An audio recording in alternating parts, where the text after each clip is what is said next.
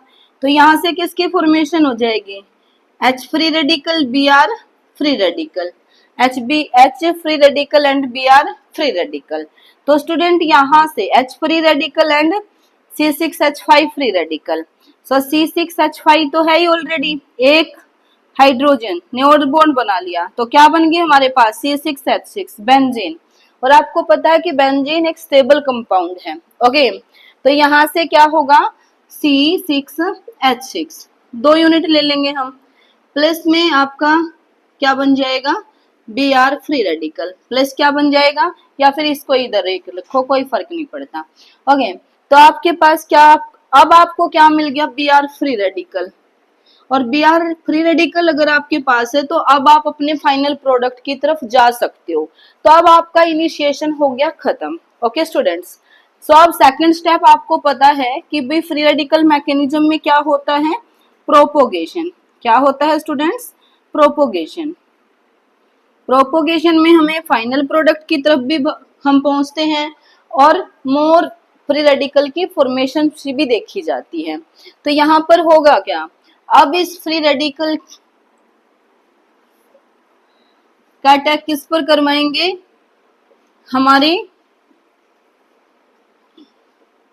Alkene पर।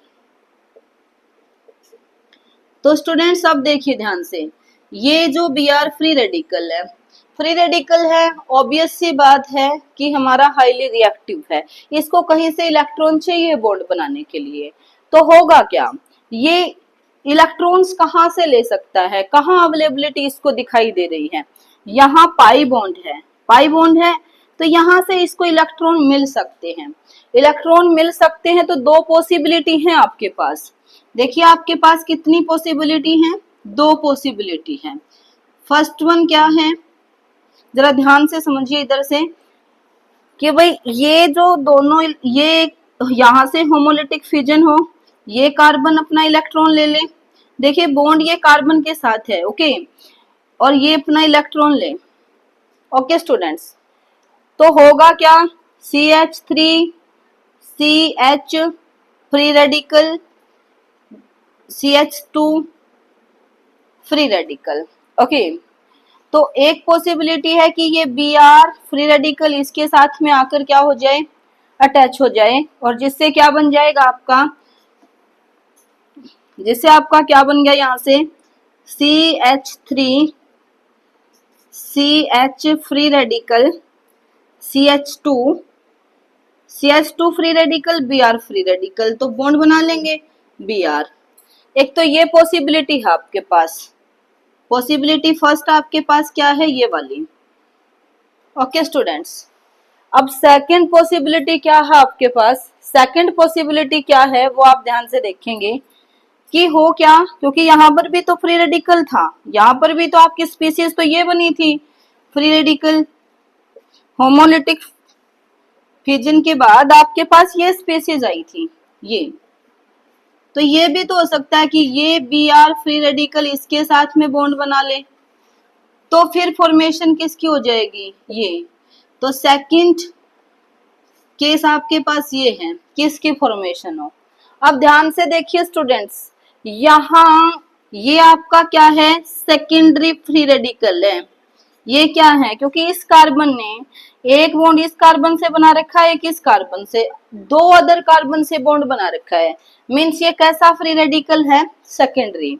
और यहाँ पर इस कार्बन ने केवल 1 अदर कार्बन से बॉन्ड बना रखा है, तो ये क्या है, हमारा प्राइमरी फ्री रेडिकल। और स्टूडेंट्स आपको पता होना चाहिए कि फ्री रेडिकल की भी स्टेबिलिटी ऑर्डर क्या होता है, सबसे ज्यादा स्टेबल होता है टर्सरी, फिर कौन होता है, सेकेंडरी, और फिर प्राइमरी, और फिर आपका 0 डिग्री कहें या फिर हम क्या कहें, मिथाइल फ्री रेडिकल। ये स्टेबिलिटी ऑर्डर होता है किसका, फ्री रेडिकल का। तो यहाँ से ये secondary free radical more stable है as compare to this primary. तो स्टूडेंट्स मेजर प्रोडक्ट किसके अकॉर्डिंग बनेगा, इसके अकॉर्डिंग। तो अब आपके पास CH3 CH free radical CH2 Br की फॉर्मेशन तो हो गई। आपके पास H फ्री रेडिकल भी है रिएक्शन मिक्सचर में, तो वो H फ्री रेडिकल किसके साथ बॉन्ड बना लेगा, इसके साथ। तो फाइनल प्रोडक्ट आपको क्या मिलेगा, CH3 CH2 CH2 Br, CH3 CH2 CH2 Br। Okay students, तो यहाँ पर देखो मार्कोनी-कोस रूल में आपने क्या पढ़ा था कि इलेक्ट्रोनेगेटिव एलिमेंट उस कार्बन पर अटैच होगा जिस पर laser number of the hydrogen होंगे, बट यहाँ जस्ट उल्टा है। इलेक्ट्रोनेगेटिव पार्ट किस कार्बन पर अटैच हुआ है, जिस पर मोर नंबर ऑफ हाइड्रोजन हैं, जिस पर क्या है, मोर नंबर ऑफ द हाइड्रोजन। और आपको आई थिंक ये समझ आ भी गया होगा मैकेनिज्म से, क्योंकि यहाँ पर फ्री रेडिकल की फॉर्मेशन हुई थी, और फ्री रेडिकल इस केस में सेकेंडरी बना था और इस केस में बना था प्राइमरी। तो सेकेंडरी मोर स्टेबल है, तो हमारा जो मेजरेबल, जो मोर फेवरेबल कंपाउंड जो प्रोडक्ट बनेगा वो भी हमारा इसी के अकॉर्डिंग बनेगा। Okay students, I hope it is clear to you. So student, this is anti Markovnikov's rule. So anti Markovnikov's rule states that more electronegative element will attach to that carbon which has more number of the hydrogen, and at other carbon hydrogen will be attached। okay students, इसको हम anti Markovnikov's rule भी कहते हैं। We can say peroxide effect also, we can say peroxide effect also, क्योंकि ये किसकी वजह से हुआ है, परोक्साइड की वजह से हुआ है। ये किसकी वजह से हुआ है, परोक्साइड की वजह से। तो यहाँ इसको हम परोक्साइड भी इफेक्ट भी बोल सकते हैं। और एक जो तीसरा जो इसका नाम है, जो इसका मोस्ट इंपोर्टेंट और नाम है, वो है क्रॉस इफेक्ट। क्या है, क्रॉस इफेक्ट। इसको हम और क्या भी बोल सकते हैं, क्रॉस इफेक्ट। तो तीनों नाम को आपका पता होना चाहिए, anti Markovnikov's rule, Kharasch effect, peroxide effect. Okay student, ये हमारा HBr के केस में ही होता है, और वो भी कब, जब बेंजोइल परोक्साइड की प्रेजेंस होगी तो एंटी मार्कोनी-कोस रूल फॉलो होगा, अदरवाइज आपका सेम रूल फॉलो होगा, that is Markovnikov's rule. Okay students, so students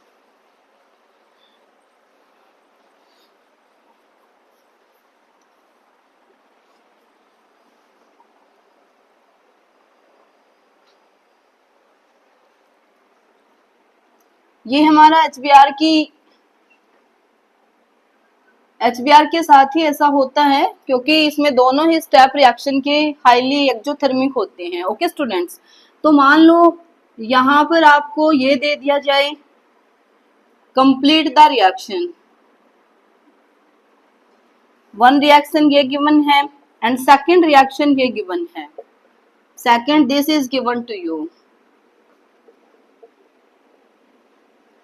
but presence of peroxide is given here।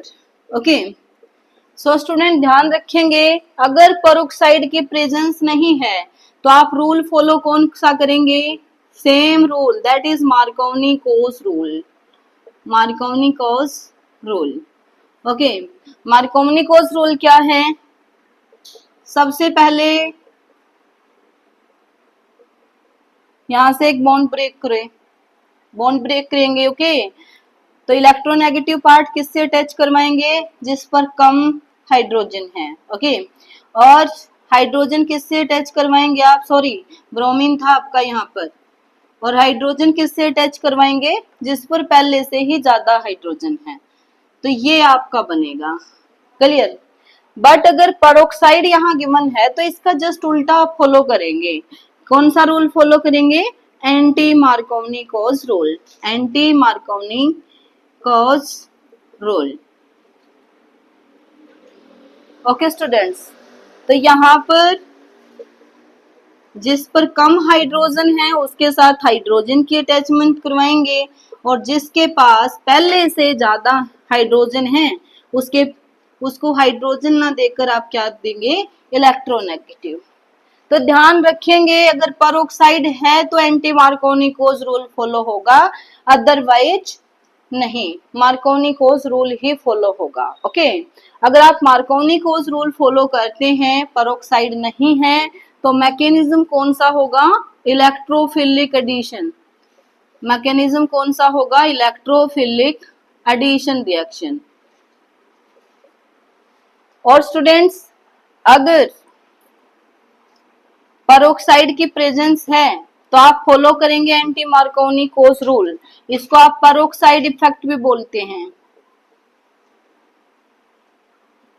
इसको आप खरास इफेक्ट का नाम भी देते हैं।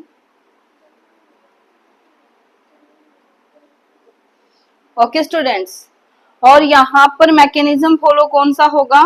Free radical mechanism. Free radical mechanism. तो यहाँ पर ऑर्डर आपका क्या होगा? क्योंकि यहाँ फॉर्मेशन किसकी हुई थी? कार्बोकटायन की। और कार्बोकटायन का स्टेबिलिटी ऑर्डर क्या होता है? वही tertiary, secondary, primary and methyl. यहाँ पर इंटरमीडिएट कौन था? Free radical. तो फ्री रेडिकल का स्टेबिलिटी ऑर्डर भी क्या होता है? Tertiary, secondary, primary and methyl. Okay, और स्टूडेंट अगर हम बात करें हाइड्रोजन हैलाइड का, तो इसका रिएक्टिविटी ऑर्डर क्या होगा? Reactivity order of hydrogen halide in this reaction HI, HBr, HCl and HF। ये किसकी वजह से हुआ? Due to more bond length. Due to more bond length. Why it is? Due to greater size of iodine. Okay students, so this is all about the anti-Marconi-Coase rule, and in these two videos we have seen about method of preparation of haloalkane from alkene. I hope this method is clear to you. Okay students, if you have any doubt you can comment me.